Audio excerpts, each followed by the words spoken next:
Good evening from the Philippines and good morning and good afternoon to all the journalists and guests joining us from around the world. My name is Harjeet Singh.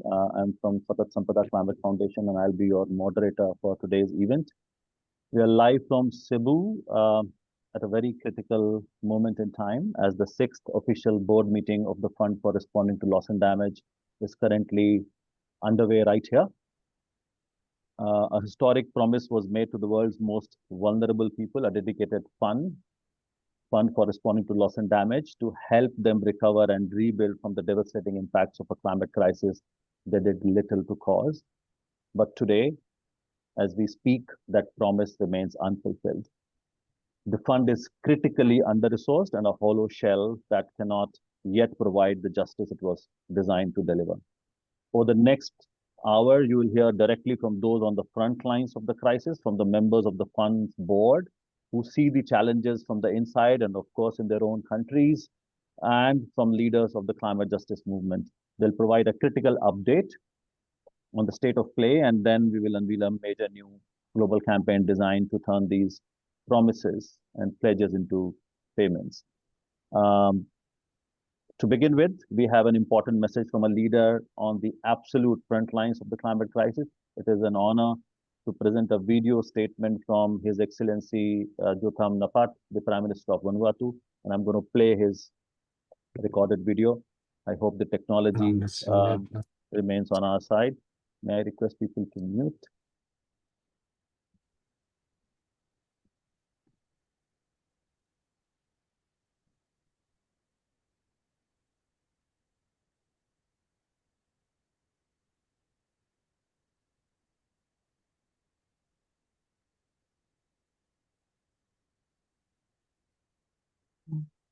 Okay, I'm going to start it again just to check whether the sound.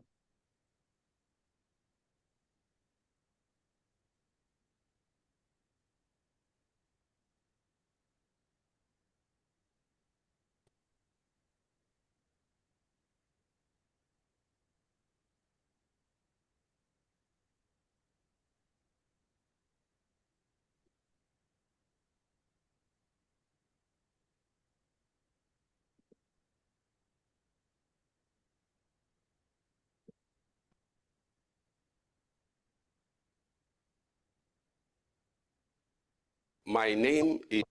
Let me check if you are able to hear the sound. Can somebody speak? Yes, and we are. Okay, fine. I'll just start it from the beginning. My name is Jotham Napat, the Prime Minister of the Republic of Vanuatu and grandfather to Iten and Risha. At COP27, we celebrated a breakthrough, the creation of the Fund for Responding to Loss and Damage. Many of you showed leadership and gave me hope for the future of my grandchildren, Iten and Risha, and the present generations of Vanuatu people. Some have made pledges. A few have even paid in. But a fund is only real when it is funded. Pledges alone cannot rebuild what has been erased by the climate crisis in Vanuatu and across the world. I congratulate board of the fund for allocating nearly all of its resources to responding to requests from countries like Vanuatu in 2025 and 2026. But most of the pledges have been paid in. And so we have been told that we are each cap requesting only 20 million USD. One cyclone alone in Vanuatu wreaks havoc, with the last storms costing us more than 500 million USD in damages. The question now is whether the fund will be able to mobilize the scale of resources needed to meet the moment and deliver, when we consider that more than 400 billion USD of impacts annually suffered by children in developing countries. This is a shared responsibility. Vanuatu has allocated more than 15% of our stretched 2025 annual discretionary budget towards responding to climate impacts in our island villages. Will you join us? And will your government step forward now with real contributions to the fund for responding to loss and damage? I and the people of Vanuatu thank you for your courage.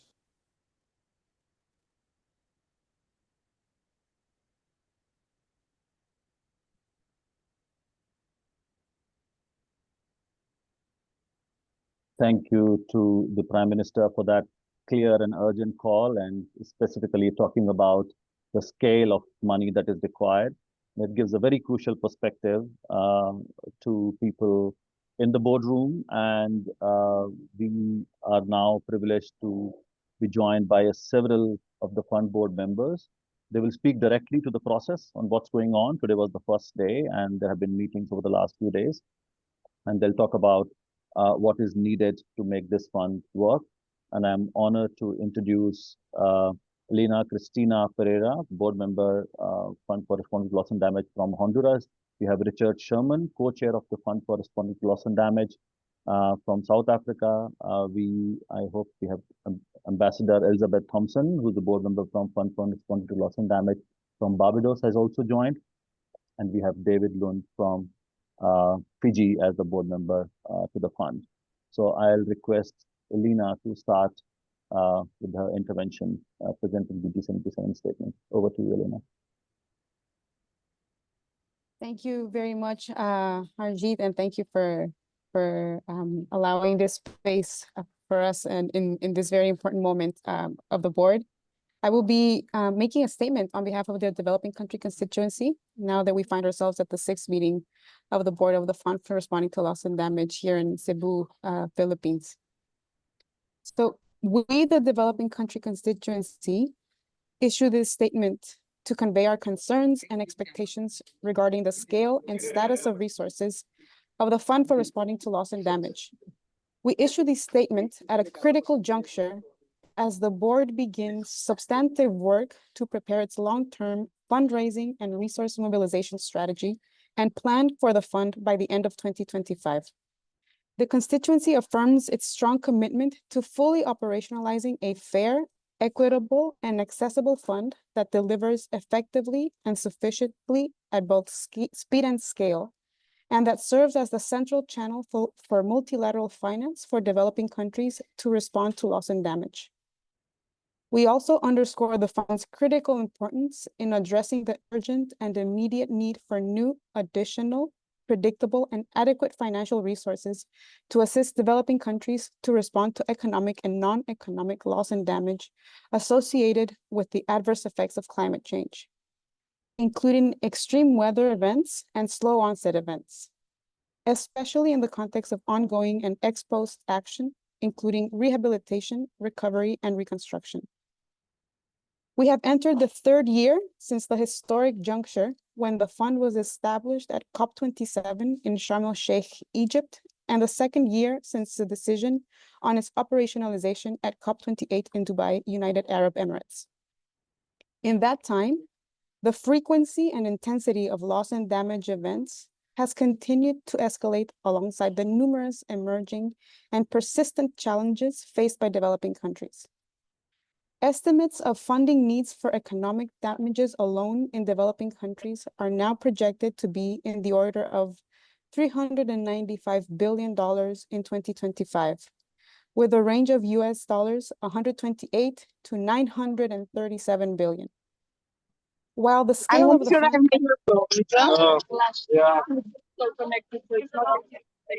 as well. While the scale of the fund has long been a key concern of developing countries as an essential prerequisite to address the existing funding gaps related to providing action and support in responding to loss and damage associated with the adverse effects of climate change through new, additional, predictable, and adequate financial resources, this matter remains unresolved. We urge our partners to meaningfully engage on this issue.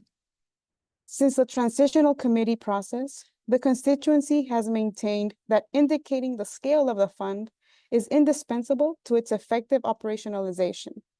An integral part of its design and essential for its credibility and sustainability. The constituency proposed at the Transitional Committee's third meeting and maintains the view that the fund must program at least $100 billion a year by 2030 as a minimum floor of commitments and urgently embark on an initial capitalization replenishment process guided by an assessment of developing country loss and damage response needs to mobilize and maintain the necessary volume of resources to be responsive to the scale of the needs of developing countries. The fund must be prepared to adjust to new climate realities with the rising trajectory of losses and damages. The gravity, scope, and frequency of loss and damage will continue to increase with every additional fraction of a degree of temperature increase. At COP28, we acknowledged the initial pledges to the fund, which totaled $661 million US. Since then, an additional 127.68 million has been pledged, bringing the total to 788.68 million US dollars. In its first year of work in 2024, the board decided to launch early interventions through a startup phase covering 2025 and 2026. This startup phase, later agreed at the board's fifth meeting as the Barbados Implementation Staff, with the acronym BIM, would utilize the pledged resources as soon as possible, while simultaneously raising new resources based on the resource mobilization strategy to the end of 2025. At the programming level, the startup phase would support broad categories of activities with an adequate scale of resources for each intervention that would enable the fund to begin implementing its bottom-up, country-led programming approach. This phase would in turn also deliver some measurable impact and generate lessons learned for the fund's long-term operations. At COP29, parties noted the importance of converting pledges to contributions in a timely manner, urged the conversion of pledges as soon as possible, and requested the board to engage with relevant parties for the timely conversion of pledges to increase the predictability of resources for the fund. In this regard, we express gratitude to those who rapidly converted pledges to contributions and made disbursements to the fund. Additionally, the decision on the new collective quantified goal on climate finance acknowledged the significant gaps that remain in responding to the increased scale and frequency of loss and damage, and the associated economic and non-economic losses, while also recognizing the need for urgent and enhanced action and support. Parties also acknowledged the need for public and grant-based resources and highly concessional finance, particularly for responding to loss and damage in developing countries, and decided that the NCQG will reflect the evolving needs and priorities of developing countries. Most relevant to the FRLD and its resource mobilization is the clear affirmation in the NCQG decision by parties that a significant increase of public resources be provided through the operating entities of the financial mechanism. Moreover, a direction of travel for the resource mobilization of these multilateral climate funds was set. This direction was a decision to triple the collective flows of these multilateral climate funds by 2030 in order to significantly scale up their share of delivered climate finance under the NCQG. The FRLD, as such an operating entity, must operationalize this into its resource mobilization strategy. With this context in mind, the board was only able to allocate $250 million for the BIM startup phase based on the fund's available commitment authority when we met in Barbados in April of this year. The board agreed they would review the need for further allocation of resources at the 8th meeting of the board in early 2026. However, as we arrive in Cebu for the fund's 6th board meeting, we note with concern that the available resources in the fund is only $348 million US. With no transparency and predictability on the timeline for payment of unpaid contributions, where contributors have not paid their pledges in full, or clarity regarding the status of pledges has not yet been formalized through contribution agreements. There is also a challenge of contributions on multi-year disbursement schedules. This lack of transparency is problematic, severely limiting our ability to determine the level of resources available for programming during the startup phase, while also reducing the overall confidence in our partners' commitments to long-term capitalization of the fund. The developing country constituency therefore requests to all those who have made pledges, clarify their respective status as soon as possible, and urge developed country parties to enhance their provision of support for the FRLD. We encourage other parties to provide or continue to provide such support on a voluntary basis. We also look forward to the development of the fund's resource mobilization strategy to be completed by the conclusion of 2025 that can meet the scale of the needs of all developing countries. With the needs in the hundreds of billions, the 250 million agreed for the BIM must not be used or considered as an indication of the future scale of the fund, since such scale will never respond to the growing needs of developing countries that are particularly vulnerable to the adverse effects of climate change. The current financial situation and the lack of clarity on the overall scale of the fund will likely affect the startup phase and the long-term scaled financing needed from the fund. We therefore raise the question of whether the board should now shift its priorities towards launching an initial capitalization and replenishment process of new, additional, predictable, and adequate resources at a scale that goes far beyond the initial pledges. It is of crucial importance to the constituency that this fund that was established for all developing countries serves their collective needs at the scale that is needed.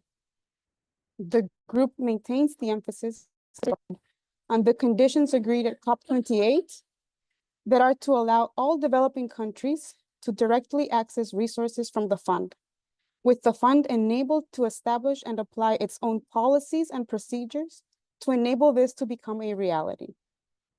The constituency stands ready to engage constructively at this meeting to operationalize an effective and impactful fund.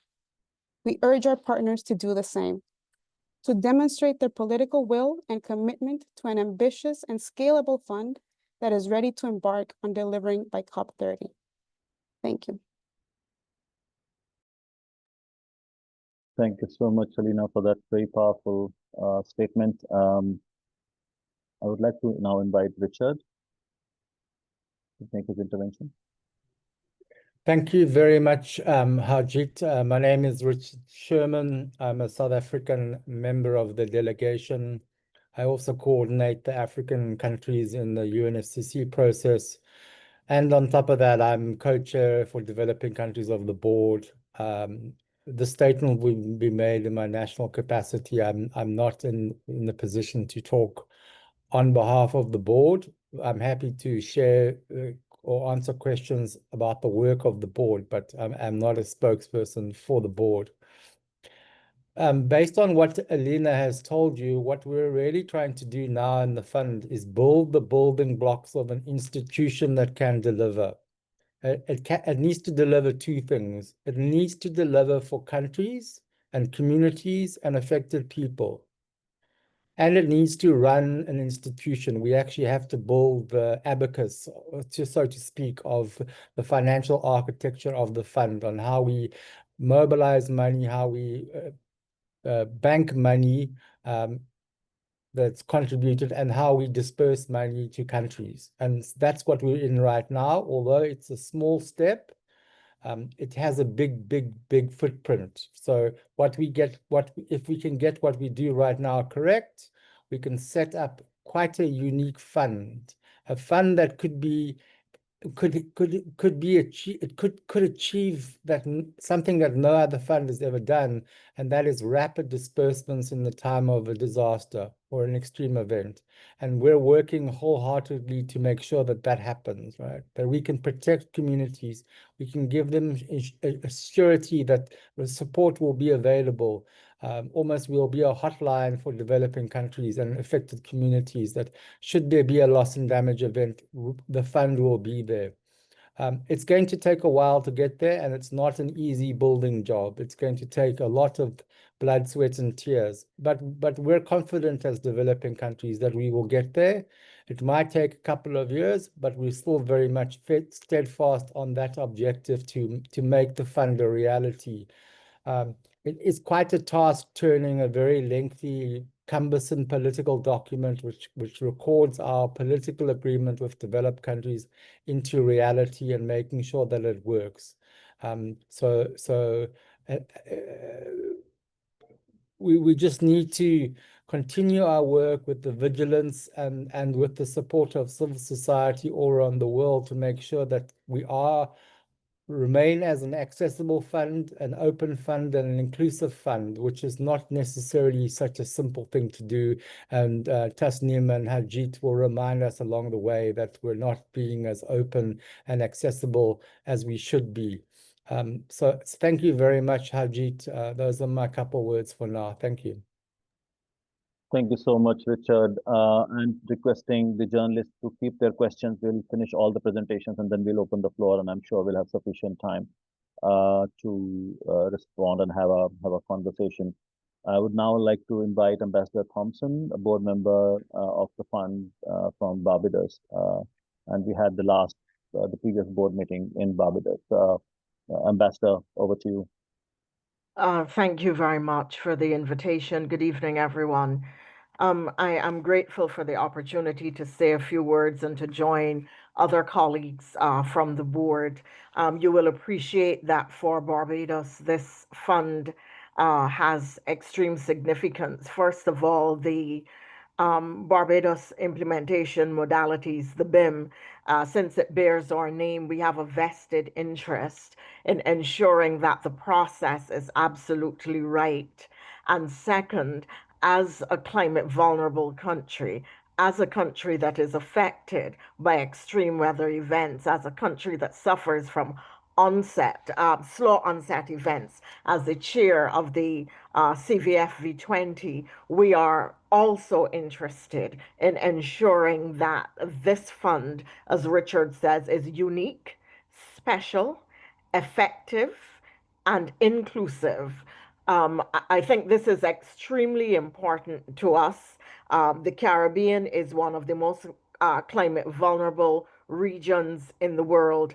It is critical, therefore, that the fund should be able to disburse at scale to countries. It is critical that it should be able to disburse with speed. It is critical that it should be responsive, and it is critical that it should be inclusive. Now, Barbados has a peculiar problem that is peculiar to much of the Caribbean, with the exception of Haiti.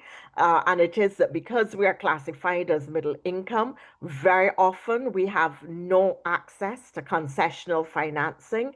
Therefore, the decisions that were made by the board in Barbados, not only to evolve appropriate implementation modalities, but that 50% of the funding should go to LDCs and SIDS, least developed countries and small island developing states, as grants, not as loans, was a critical step forward.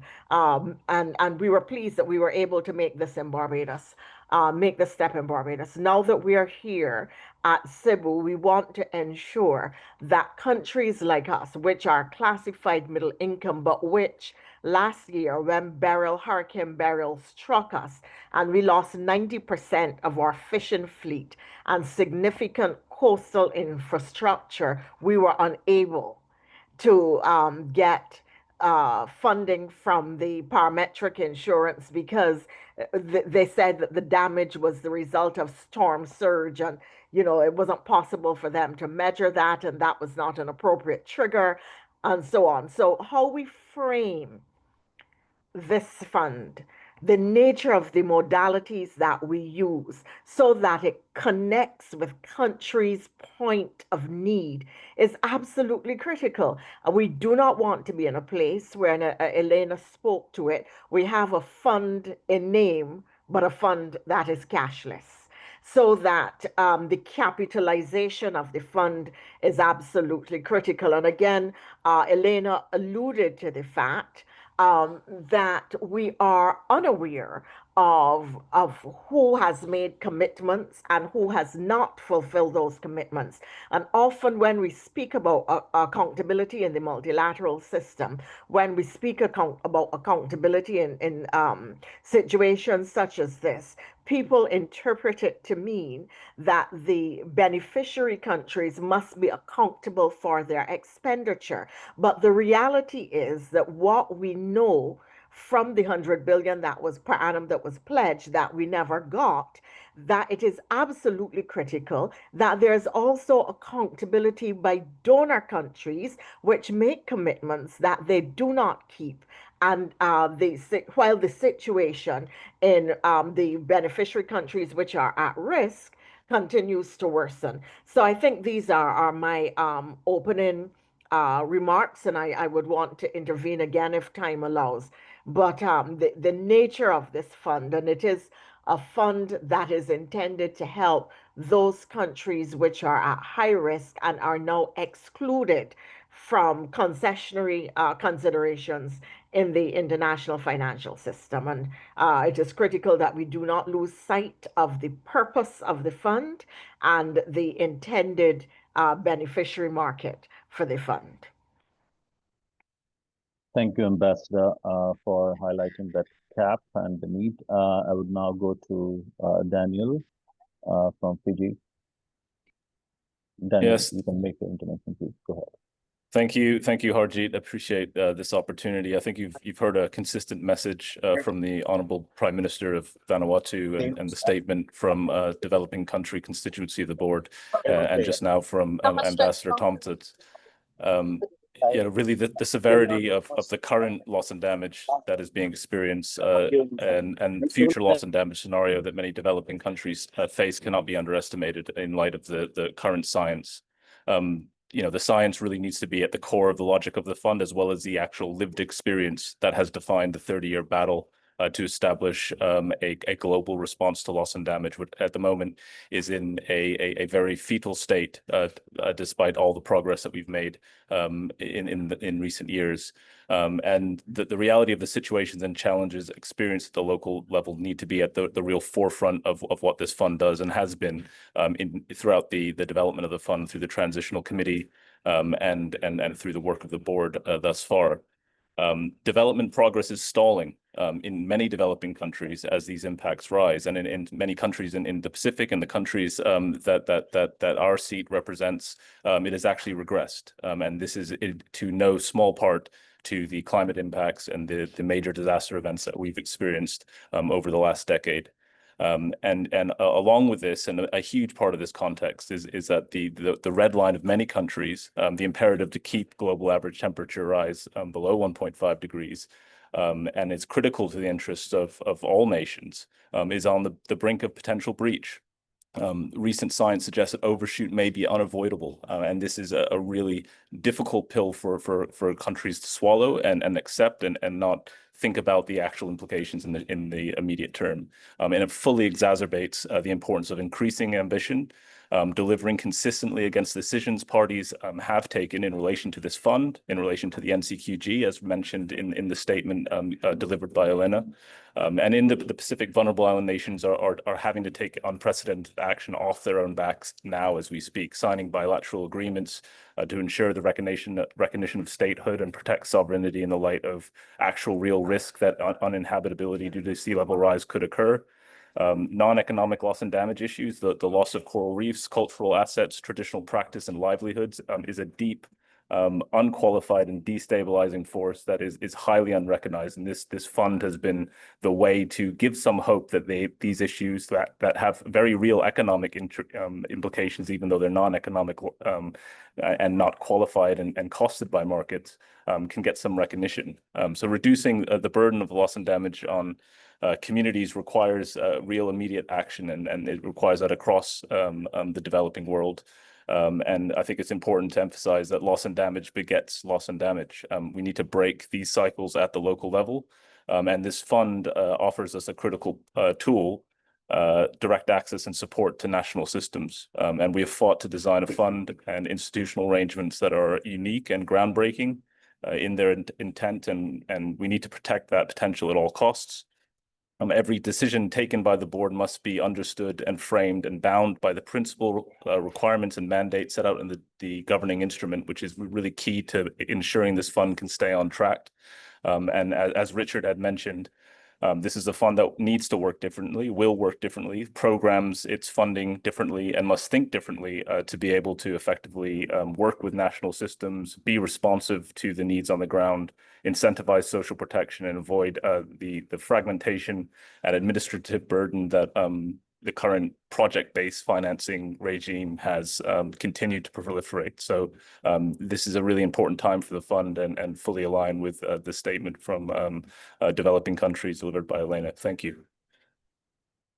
Thank you so much, Daniel, and such an important perspective coming from the board members on the reality of where the negotiations are going and how much progress we are making to establish the fund and making sure that it has sufficient amount of money to meet the needs on ground.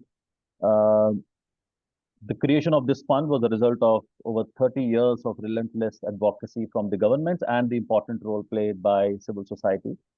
I'm now going to invite some of our civil society and global climate justice movement friends who are going to share their perspective. And first, I would like to invite Claire Miranda, who is the Deputy Program Manager for Climate Justice at Asian People's Movement on Debt and Development based in the Philippines. And APMDD is also a member of the Global Campaign to Demand Climate Justice. And then it's going to be Tasneem Isop, Executive Director, Climate Action Network International, based in Cape Town. And then Brandon Wu, Director of Policy and Campaigns Action Aid US, based in the Washington, D.C. So I would like to request Claire to start and make very brief interventions and then hand over to Tasneem and then Brandon. Over to you, Claire. Thank you, Harjeet. Good evening, everyone. So I speak today as part of the civil society who fought for years to make the Fund for Responding to Loss and Damage a reality. And as someone based in the Philippines, we believe that it is only fitting that the board meeting is being held here in Cebu. This is a place that greatly exemplifies what it means to live at the front lines of the climate crisis. And Cebu is not just backdrop, it gives us a glimpse of the lived reality for many of the people. I think the world knows that the Philippines has long been ground zero for climate impacts. We are a country hit by an average of 20 super typhoons each year with increasing intensity due to the climate crisis. And then when Super Typhoon Rai, locally called as Typhoon Odette, struck in December 2021, it left a trail of destruction across the biggest regions in the country, which is Visayas and Mindanao. It was the strongest storm that hit the Philippines that year, and it made landfall 9 times, including here in Cebu, causing catastrophic damages. And Cebu City, where we are now, and its neighboring provinces were among the hardest hit. Over 1.8 million people were affected in Central Visayas alone, and in the city, tens of thousands of homes were damaged or completely destroyed. The entire city was plunged into darkness for weeks due to massive power outage. We can see families lining up for hours just to collect rations of clean water. And then our food supplies were disrupted, and our stores ran empty. Communication lines collapsed. Our hospitals were overwhelmed at that time, addressing people with injuries, and they were also unable to fully operate because of power outages and water shortages. And because large part of the Cebu province is comprised of coastal communities, many families, many communities lost their boats, their homes, and livelihoods in just one night. And our local government units scrambled to respond because the scale of devastation outstripped their capacity, and the support from national and international systems came late. So my point is, this is what loss and damage looks like on the ground. It is not an abstract policy term for us. It is the trauma etched into the lives of millions of our people. It is the slow, painful recovery that takes years, if recovery even comes at all. And it's the daily struggle for us to rebuild, to cope, and to endure the crisis that we did not cause. So bringing the FRLD board discussions here is not just symbolic, it is a reminder of who this fund must serve. But symbolism is not enough. We need substance, we need decisions that move us from delay to delivery, from pledges to actual contributions, from rhetoric to real reparations. So we then echo the call of our developing country board members that the FRLD must be well-resourced based on the scale of need. We have enough evidence that we urgently need billions and trillions of dollars, and we need to emphasize that this is not aid. This is not us asking for charity. This is not about the generosity of the developed countries. It is about their obligation. It is about the climate debt owed by those who polluted and profited the most. And I'd just like to say that if civil society could help bring this fund into existence, despite decades of delays and resistance, then we will not stop until developed countries fill the fund, until the FRLD delivers on its purpose. Thank you. Thank you so much, Claire. Tasneem, over Thank to you. Thanks very much, Harjeet, and greetings to everybody. So being here in Cebu, and as Claire rightly says, you know, it's not symbolism to be here where people are actually living on the front lines of losses and damages due to a climate crisis not caused by them, is critical for our understanding of this particular fund. A fund that was intended in its motivation to be a fund that redresses, that serves justice, that brings hope to the millions and millions of people across the world, in all places, especially in the global south, that's suffering from a climate crisis not caused by them historically.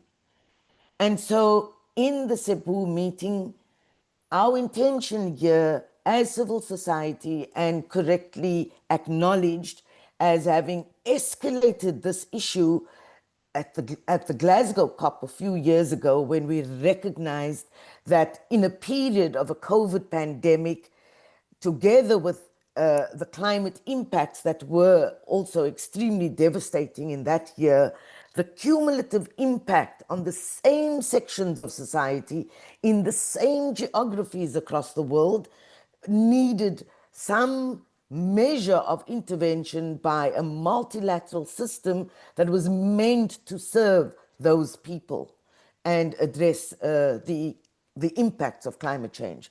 So we took on that fight as civil society. We made this issue of a loss and damage fund an issue, even though it was not on the formal agenda at Glasgow. And of course, as everybody says, after 30 years of very difficult and heartbreaking negotiations. Now we've got the fund.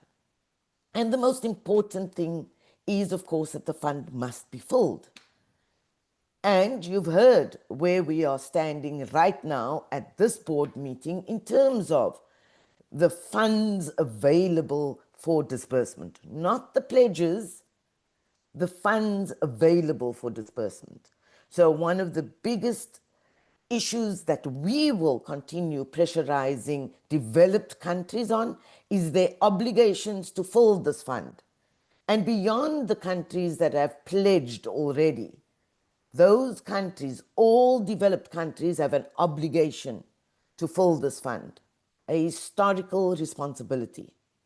And in addition to ensuring that we have funds in this fund that needs to be at the scale that will meet the needs that everybody, and our board members especially, have spoken about here tonight, it is critical to also talk about the other issue that Richard mentions, the building of the institution itself, the modalities and governance of this unique fund, as Ambassador Thompson correctly points out. The Loss and Damage Fund is not like any other fund. It is unique in its purpose and its objectives and who it needs to serve, and it has to be unique in the way it is functioning. And here we have to be very clear, and we raised the alarm in the board meeting today as civil society. We are very concerned that there might be a creeping tendency towards viewing this fund like other funds. And in fact, to viewing this fund potentially like an asset management company of some sort, because we're already hearing the ideas that this fund would be looking at leveraging its capital to crowd in private sector funding, to look at de-risking, etc., etc. Now, that is typical World Bank thinking. This fund is not going to be one of the institutions set up by a World Bank that has very minimal track records historically of actually serving communities in need, like we will be serving communities desperately devastated by climate impacts. So we have signaled an alarm. We have appealed to to board members, to developed countries who tend to look at the private sector as the deliverer of climate finance generally, and then looking to that kind of model for a loss and damage will not be accepted.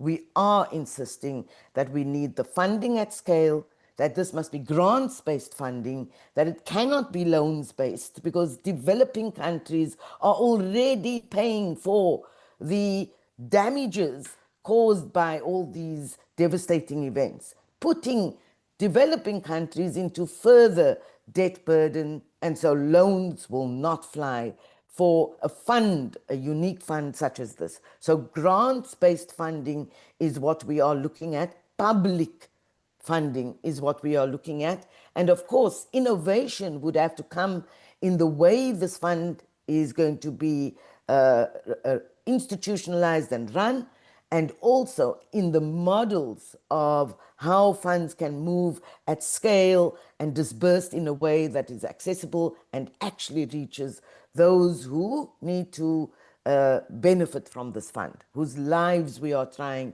to protect, and who also needs justice to be served at the same time. So certainly we are here, we are committed as civil society, just as Ambassador Thompson speaks to a vested interest to see the fund succeed. Civil society has a deeply vested interest to ensure that this fund succeeds, because this fund has to protect and serve those who are vulnerable to the climate crisis and are on the front lines already and having to deal with devastation in their lives. So Cebu is a critical meeting. We're here to support developing countries in their aim to make sure that the fund does deliver on its mandate, and certainly stand behind the statement made by developing country board members here today. Thanks very much. Thank you so much, Tasneem and Claire. I would like to invite Brandon to talk about finance and particularly call out the bluff of developed countries who say there's no money available. Over to you, Brandon. Yeah, thank you, Harjeet. My message is very simple, which is just that the scale of the money for the FRLD that we're talking about here sounds large, but it is not unrealistic, even taking into account our demands that the money be provided as grants, not loans, not public, not private investments. Globally, the world spends hundreds of billions of dollars annually on fossil fuel subsidies, potentially up to $1.5 trillion in 2022 alone. Globally, military spending in 2025 is projected to be $2.7 trillion. Now, these are global numbers, and the obligation to contribute to this fund rests with developed countries. So I want to look at one developed country in particular, where I am from, the United States.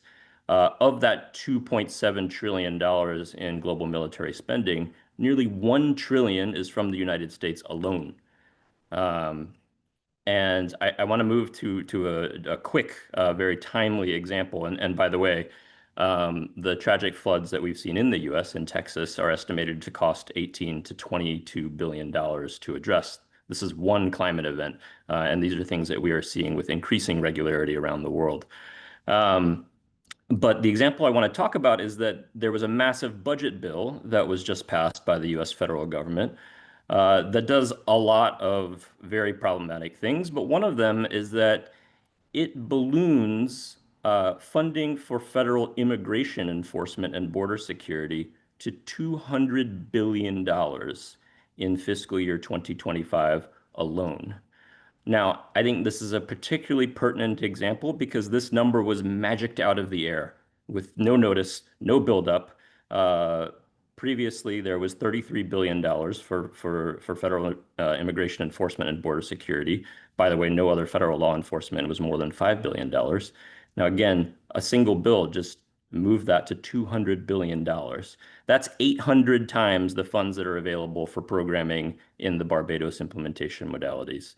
It's twice the call that we heard earlier from the G77 for annual flows from all countries through the FRLD. All of that is coming from one country for one quite specific thing in 1 year. And what is that country doing? Well, $200 billion is more than 11,000 times more than the US contribution to the FRLD, which was a paltry $17.5 million. Now, we could say a lot about the US political situation, but I think the point is clear, which is that I don't ever want to hear anyone tell me again that governments don't have the money and we have to look to the private sector. That it is and always has been a matter of priorities. The recent actions of the US government make that as clear as day in a way that we've rarely seen before in the past. If those in power decide that something is important enough to prioritize, they can mobilize untold amounts of money at the drop of a hat. So the question is, do we choose to prioritize survival and dignified life for billions of people around the world, or do we choose to ignore them or worse, actively persecute them, which is what this $200 billion in US funding is doing? I know what I believe we should choose, and I know that funding the FRLD at scale would be a core part of making that choice a reality.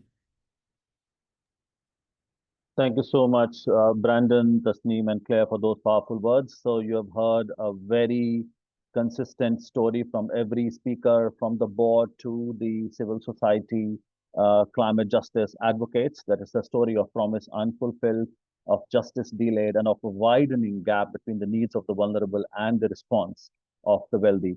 So the question is not what the problem is.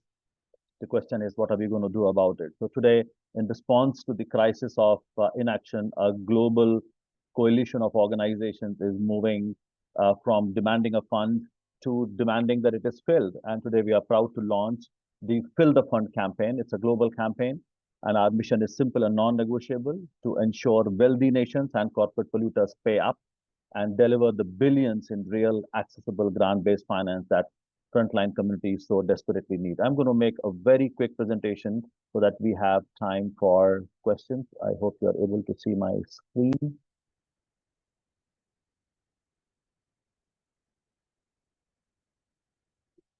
Are you able to see my screen? Yes. Okay. Yes. So very quickly, just to mention that why we are here, you've already heard, so I'm not going to spend much time. So we know that who has the historical responsibility to help frontline communities recover from the devastating climate impacts. Impacts are increasing, and the time for promises is over. The time is to pay up now. And we clearly see a justice gap. It's not just a finance gap, it's a justice gap. And the root cause is the corporate polluters and wealthy nations, and who are continuing to profit, as we heard. And what we demand is justice and not charity. An empty fund is not justice. So very clearly, we achieved something at COP27 and then made progress at COP28. But as of now, as you heard from all the speakers, that it's a hollow promise, and that empty fund saves no one when communities are and countries are facing those disasters. We talked about those numbers.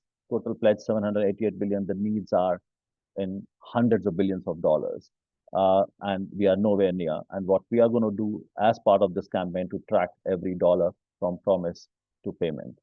And so this campaign is a global demand. It's a united demand for real accessible grant-based finance driven by Global South voices, powered by climate justice movements from around the world. And we have a campaign hub, which is hosted by Patat Sampada Climate Foundation and backed by a growing steering committee and core partners. And you can see their names on the screen, from ActionAid to APMDD, Climate Action Network International, Christian Aid, Center for International Environmental Law, different chapters of Climate Action Network, South Asia, Southeast Asia, Loss and Damage Collaboration, Henrik Boll Stiftung, Climate Trace, Oxfam, Loss and Damage Youth Coalition, Stamp Out Poverty, Patat Sampada, Third World Network, and Chokra. And there are many more who are going to join and contribute to this campaign. So we are calling out the empty promises that are there. We are going to be putting a spotlight on the justice gap and will demand hundreds of billions of dollars and not millions. And as everybody has said, in grants. So we invite individuals to join the campaign, demand accountability. We invite organizations to join the coalition, work with us and coordinate and support the advocacy work. We also invite donors to fund the campaign and particularly promote and support Southern voices and demand climate justice. The world is watching, communities are waiting, the fund exists. Now is the time to fill the fund. It's time to pay up. So it's a campaign that's going to demand justice, and we'll be working, not only you will see the digital work, but we'll be working on ground, and we will have inside and outside work with communities and with the movement. And you will see pressure building up from now on. Thank you very much for joining. And now the floor is open for questions. And I already see one question. Vivian, you may like to unmute and ask the question directly if you want. And then we'll come to Sarah. So we'll invite journalists to ask questions. Please introduce yourself. Vivian, over to you. Okay, thank you, Harjit. Yeah, Vivian Chime here, journalist with Climate Home News. So I just wanted to know, how does the board plan to raise more money, and when do they plan to start approving projects? And when they do start, are there do they have criteria that they would be using to choose the projects that they're going to be approving first? Thank you. Thank you. Can we take 2 more questions and then open the floor? And I would request the board members to respond to this question. Hello, Harjit. May I ask a question from Nepal? We have Sarah first, Sriramji, and then you can come in, surely. Okay. Sarah, would you like to come in? Sure. Hi, thanks everyone. Thanks for doing this, Harjit. I just want to make sure I understand some of the main concerns here. So it's what I hear you saying is that countries are not honoring their pledge contributions to the fund and are also not pledging additional money. I just wanted to clarify that. And was hoping you could talk a little bit more about the lack of transparency. Does that differ from other funds like the Green Climate Fund, and how do you plan to address it? Oh, I'm sorry, Sarah Schoenhart from E&E News. Thanks. Thank you, Sarah. Sriramji, please go ahead and ask your question. Hello, my name is Sriram Suberi. I'm an environment journalist from Nepal. As I speak here, just 40 hours before, a glacial lake outburst flood from the Chinese side of the border has caused many lives. 9 have died and 19 are still missing. The bridge that connects Nepal and China has been swept away, and also many hydropower projects that total to 250 megawatt of electricity has also been affected. Why I am relating to this is Nepal, as you all know, is vulnerable to climate change and extreme weather events. And on such context, the Cebu board meeting of loss and damage is happening. And Nepal is optimistic that this global forum will discuss and come up with a way to address the urgency and the immediate need of the communities here in Nepal. So I would like to know how the Cebu board meeting would, because the event that Nepal has seen just just one day and a half ago would be one of the testimonial to make a case in Cebu meeting why this case is so urgent and how the people on the ground in the high Himalayas are being affected. So how we can be hopeful of this Cebu meeting to those people in the Nepal living in the far-flung in the Himalayas. Thank you, Harjitji. Thank you, Shriramji. And we'll take one more question from Busani, and then we'll come to our panelists. Busani, please go ahead and introduce yourself.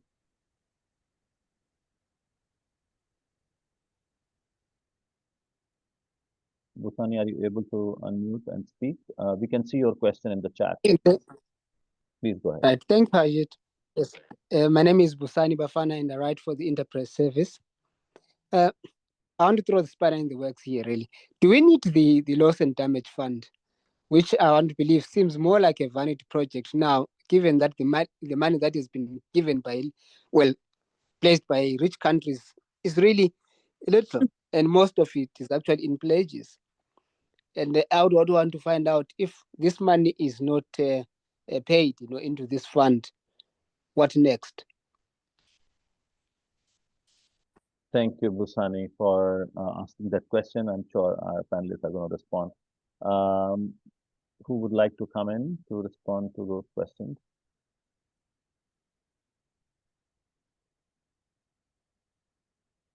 So the first question from Vivian. And we have, I hope the board members, you would like to, Richard, please come in.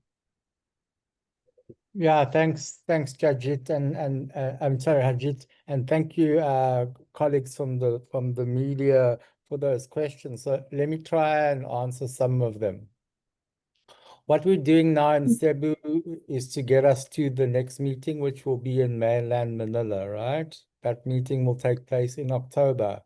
The objective of the October meeting is to launch a call for proposals for the first tranche of money that we would made available for this modality that we named in Barbados, called the Barbados Implementation Modality. It recognizes the resilience and the importance of the country and the people of Barbados as being, so this is the first starting point of the fund's work, right?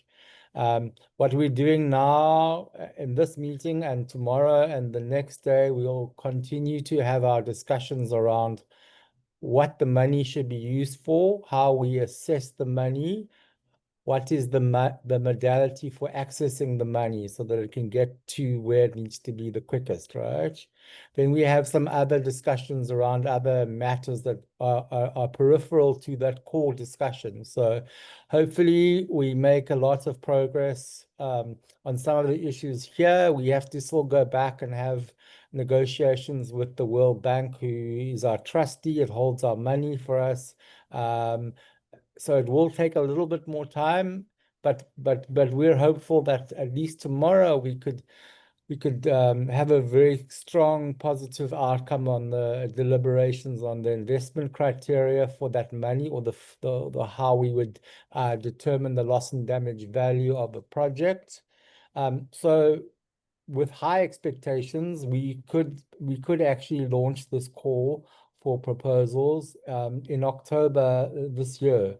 And then that call would be open, and we would assume that we could be in a position at our next meeting, our 8th board meeting, which will be in February or March, I recall, where we could approve the first set of projects for the Loss and Damage Fund, which would be extremely significant that we have gone through this incredible journey, this incredible multilateral journey that part of the journey was not just governments, it was civil society and affected communities, and we could have delivered something. It's just the beginning. It's not even scratching the surface, but at least it's a small scratch, and that's what's really important. So, I mean, that help answer the question. In terms of resource mobilization, our governing document allows us to be in a perpetual mood of raising resources, right? And we decided that the best way to structure that process is to have a strategy Now, that strategy, we had our first discussion yesterday on the strategy. There were lots of comments on it. It's presented to the board for adoption in October. So that will then clarify how we see the role of the replenishment process, how we see ongoing rolling contributions, how we get money from other sources as they materialize.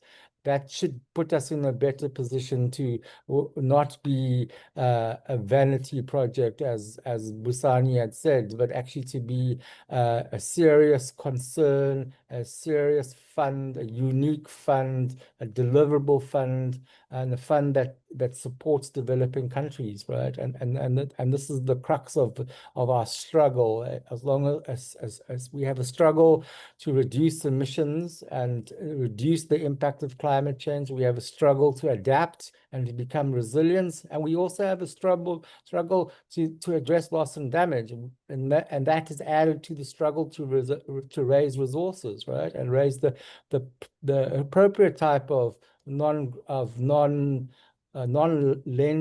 non-debt creating instruments to find ways to raise grant money, public sector money, right? So that's really where we are right now. In terms of Sarah's comment, I wasn't quite sure what statement it was referring to, but the trustee does report every 4 months or 3 months to the board around the status of resources, and we have that. So the problem is that while most resources have in fact been signed for, some of them are future deliverables, right? And so we don't know when and how that money will be available. So which is why I think Elena in the statement she read out said we would come back to the money we have allocated to the Barbados modality again in April, in B8, which is in next year, because it may be possible to add another $250 or $300 million, but right now we don't know exactly at what point next year we will have that money. So I hope that tries to clarify some of the uncertainty around those issues. Thank you, Harjeet. Thank you, Richard. I think the question from Sarah was also about whether the money is new and additional and whether they are honoring their pledges, and also linking with Green Climate Fund, which we have been part of. So the whole fight around new and additional, or they are just moving money from one pot to the other. I think that's the question, Sarah, if I'm getting your question right. Yeah, I mean, I can't answer that question right now. We don't. I'm pretty sure if you asked them, they would say it's new and additional. But I mean, it would really. I think this is where the role of organizations such as CAN and national NGO movements are much better equipped to answer that question, to explain whether the resources are new and additional. I wouldn't be able to comment on that one. The transparency in terms of the system is almost exactly the same as the GCF. It's the same trustee. It's a different type of trustee arrangement. So we actually have better services from the bank than the GCF because we negotiated those additional services when we adopted the decision in Dubai. But it's pretty standard. They do that. They do the transactions and they report to us. But the trustee doesn't really have a monitoring function. So a country will pledge money. The trustee will then write to the country, say, let us just start the negotiations on the contribution agreement, and that's it. They're not an advocate, or they're not a bail bondsman for us. They don't collect our money, right? It's a lot of it sits in the hands of the country to actually fulfill that. And so if you look at the document, you'll see which countries have paid, which countries have signed in full, which countries have signed partially, which countries have paid in full, which countries have partial payments or multi-year payments, right? So for example, not to pick on the Japanese, but they're very notorious about multi-year payments, right? Not so much here because they're not giving us a lot of money, but in the cases of the Green Climate Fund, sometimes the Japanese contribution is paid out over 10 years. So yeah, I can give you $1 billion, but I'll give it to you over 10 years, which means it's a much smaller piece of money. So again, I would encourage the colleagues from the media to reach out to civil society organizations that are active in countries that are providing money to answer whether they are new and additional or where they come from. So thank you. Thank you so much, Richard. And I will go to our civil society friends, but first I would like to check if Ambassador Thompson, Elena, or Daniel would like to weigh in or add to what we already covered. Any comment? Anybody from the board? Yeah, thank you very much. I think that the issue of the funding is a critical one, whether it is new and additional resources or whether they are conflating the pool. And you know, we just had FFD4 as well. And that is something, and Richard made the point, that is going to have to be carefully monitored. What is the nature of the pledge? Has it been fulfilled? Is it new resources? I think that if you look across the landscape, what you are seeing is a shrinking of resources. And that is deeply worrying, because while the resources are shrinking, the needs are increasing. And the delay in the delivery of the funding means that the gap for building resilience, the gap for being ready to address both rapid and slow onset events becomes wider and more difficult to bridge.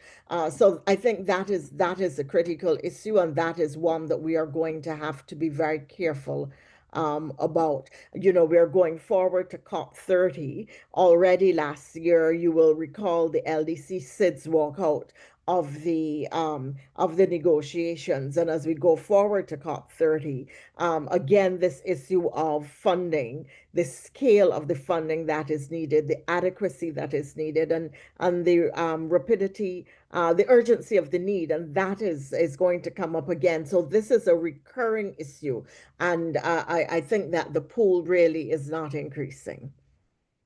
But others may have a different view.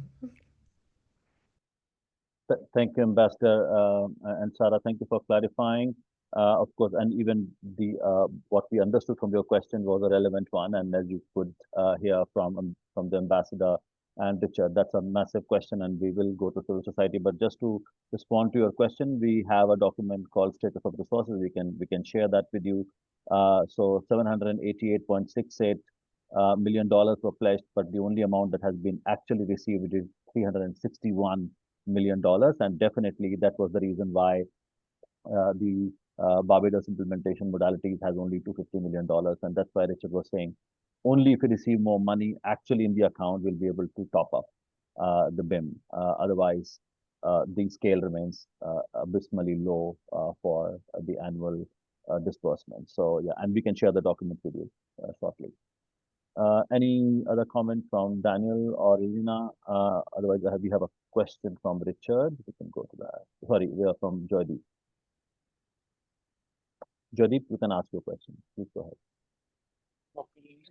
Thanks, Ajit. Okay, now we can see that this fund is critically underfunded, but at the same time, I heard one of the board members talk about being able to help NELD, non-economic loss and damage, considering the extent to which you are underfunded already on economic loss and damages. How do you expect to help on any of the NELD, and if so, how?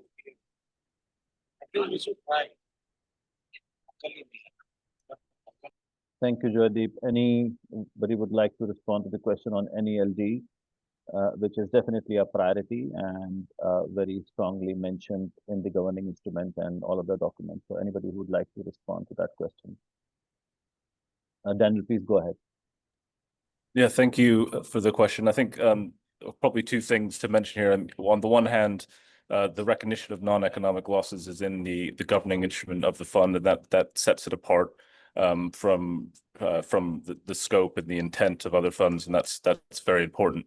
The other side of it is that because of the way in which the fund works from a bottom-up country-led approach, it puts the onus on countries to be able to identify those issues that they wish to address, and have that autonomy to actually be incentivized to address what have been are extremely complex and sensitive issues. So there would be a lot of difficulty if we were designing the exact scope of activities or exactly what non-economic loss and damage encompasses or didn't, if we were doing it from a fund level. But the real importance and innovation of this fund is that it recognizes and interacts with the needs of countries that can provide that bottom-up approach to making requests to the fund for those specific issues.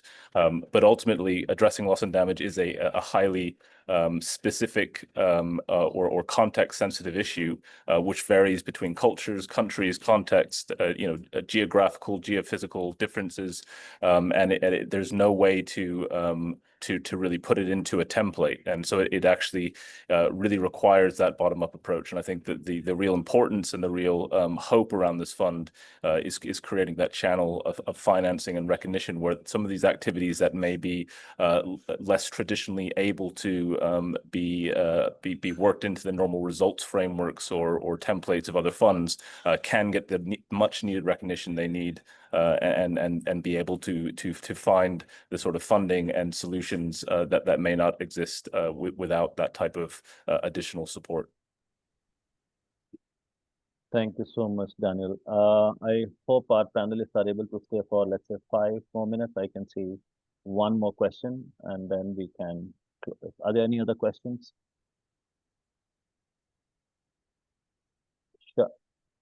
Shaswata, you would like to ask your question? And then that's probably the last one. Go ahead.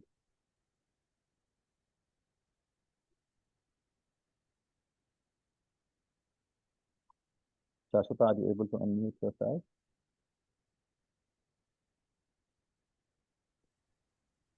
Can you hear me?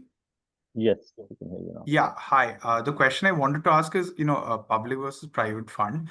Like we were talking about that grants-based funding will be pushed for, but developed countries have been pushing to include private finance in these negotiations and for loss and damage.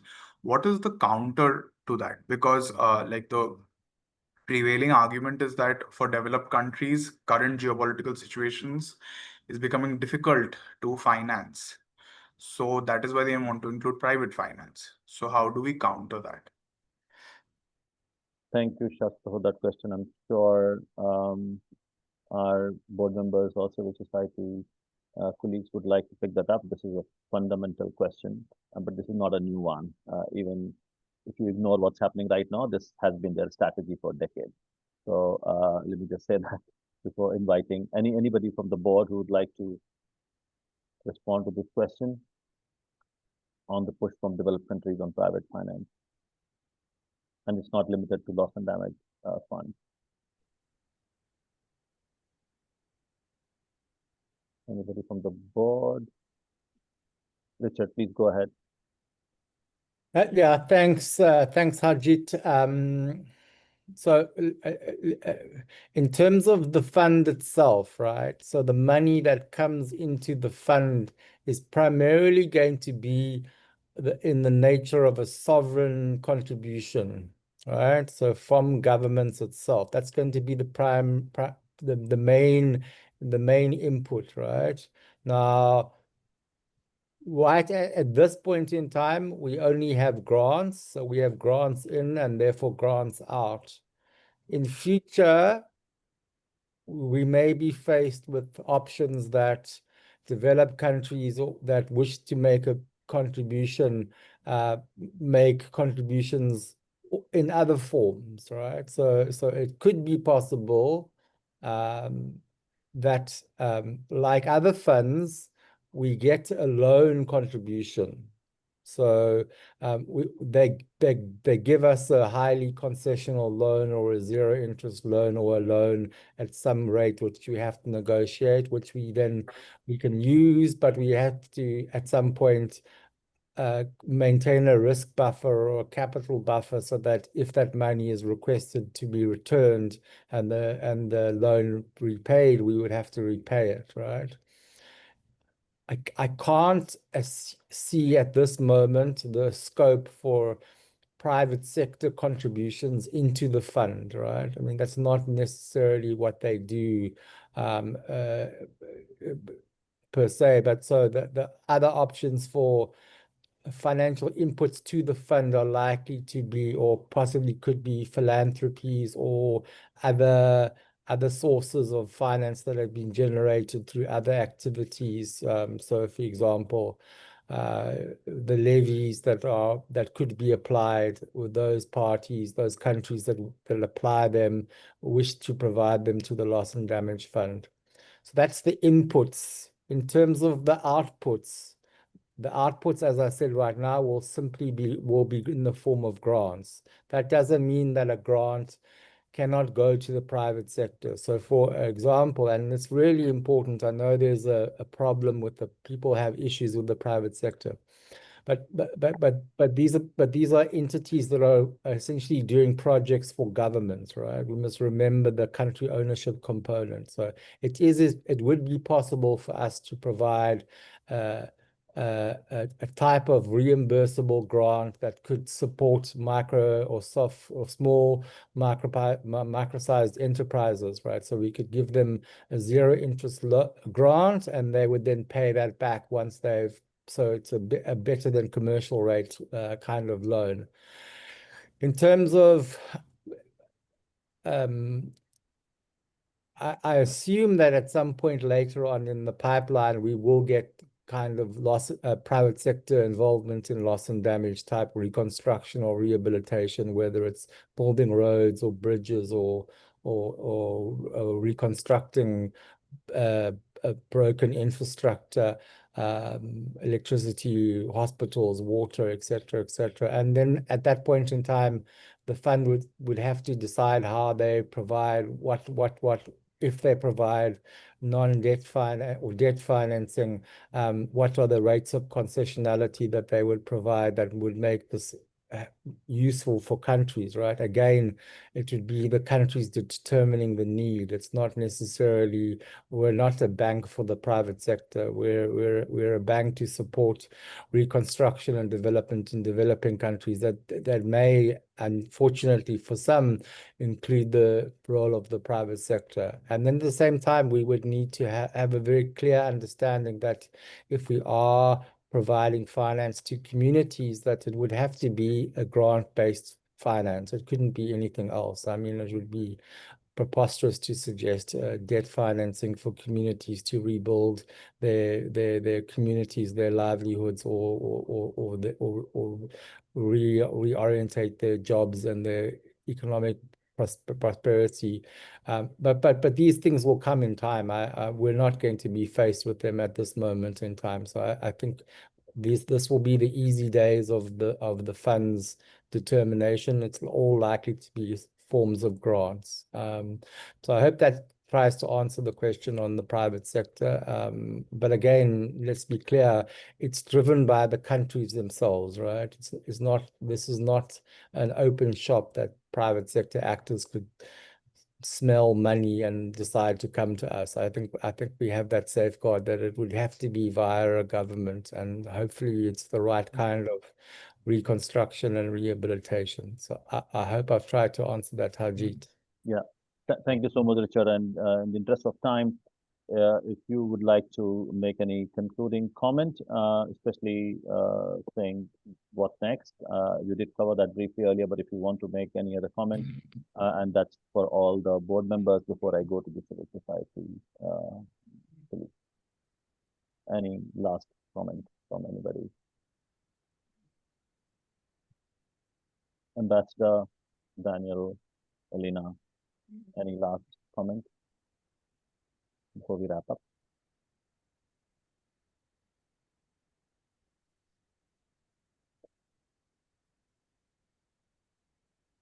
Okay, I would then go to civil society colleagues, climate justice advocates. Anybody who would like to come in? Ambassador, do you want to say something? You're muted. I'm inviting you to make any concluding comment if you want. No, I was bouncing in and out, so I was trying to hear. Okay. Would you like to make any comment? Are you okay? Not at this time. Thank you for the offer. Thank you so much. I'll go to our civil society colleagues. Any last comments? Claire, Brandon, Tasneem. Go ahead, Tasneem. Okay, go ahead, Claire. Oh, sorry, Tasneem. Claire, go ahead. Yeah, I'd just like to say that we have been asked many times why we still engage with the fund or with the issues on loss and damage or in the UNFCCC in general, despite the frustration and the fact that CSOs have been mostly challenging and criticizing the fund. Our board members here know this. But the reason why we really continue to engage, because we need this fund, not because it's perfect now, not because it's but because it's a hard-won entry point towards climate justice. It's one of those financial mechanisms that recognize that those who have caused the crisis must pay for the harm they've done. And the fund is far from perfect. As Richard said, the fund is in early stage after all, but we didn't fight for this fund just to let it sit empty. And we as CSOs are here to build pressure, demand delivery, and keep exposing the hypocrisy of developed countries who say that there's no more money for climate action, but then spend billions on war and fossil fuels. So if they don't pay, we push harder, we mobilize, we demand, we remind them that this fund exists because of us, because of our fight, and we will not stop until they fulfill their obligations and fill the fund with, here comes the adjectives, with new, additional, adequate, non-debt creating, predictable, and accessible finance. Thank you. Super. Thank you so much, Claire. Tasneem. Yeah, no, absolutely. As we said, we committed to ensuring the success of this fund, not Pusani, because it is a vanity project. I'm not sure whose vanity that was meant to be. If it was a vanity project for developed countries, then we need to be very clear that it took over 30 years to get developed countries to agree to this fund after all. So if it's not a vanity project for developed countries, then the implication would be that it's a vanity project for the very countries and communities and peoples that's suffering from climate impact. So no, not a vanity project. Yes, essential to deliver justice. And as Claire said, and everybody else, this is a climate crisis that was not caused by those who are vulnerable to the climate impacts right now, and especially in the global south, communities on the front line. And therefore, to remedy and redress that injustice, this fund is critical. So we are committed to that. We will continue, as Claire and others have said, to fight to have developed countries fulfill their obligations. And so the pressure is on.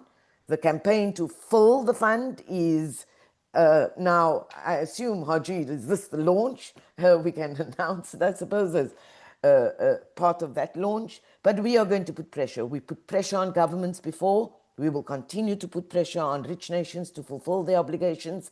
And again, not that there ain't money out there.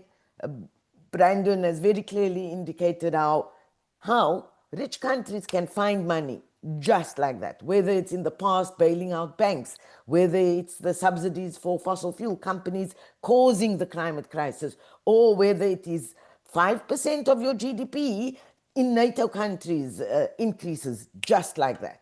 And so this is absolutely critical to ensure that the funds go to a fund that is going to take care of those who are suffering from a climate crisis caused by those very rich nations that can increase their military spend as they did in a matter of weeks, let alone days. So yeah, not a vanity project. We will need to fill the fund. We're going to fight to have that fund filled. And we look to all of you to support this pressure, this campaign, especially those based in rich nations where those governments need to shift as well. Thank you so much, Tasneem, and everybody on the panel. The message from this press conference is very clear. The era of empty promises on loss and damage finance is over, and the bill for the climate crisis is due, and the accountability is coming. And that's why we have this Fill the Fund campaign, which begins now. And we urge everybody to visit our website and use our resources. This is just the beginning, and you'll keep hearing from us. And as we put pressure on the world leaders, particularly rich ones, to pay up and fill the fund. I must also thank our board members and civil society advocates. And you can see the commitment. It's 9:30 here in Cebu, and I can tell you last few days have been really, really grilling. And you can see how they're still with us and sharing the challenges that we are facing in these negotiations as we build the fund and fill the fund. So yeah, our time is up, and I want to extend my deepest thanks to everybody, and also to all the journalists from around the world who joined us today, and of course all the discussion and insightful conversation we had. Thank you. This press conference is now concluded, and we'll share the recordings with all of you, and also we'll be sending the press release soon. Thank you so much, everybody, for your interest and for joining. Thank you. Thank you, Harjeet. Thank you. Thank you. Thank you. Bye-bye. Bye.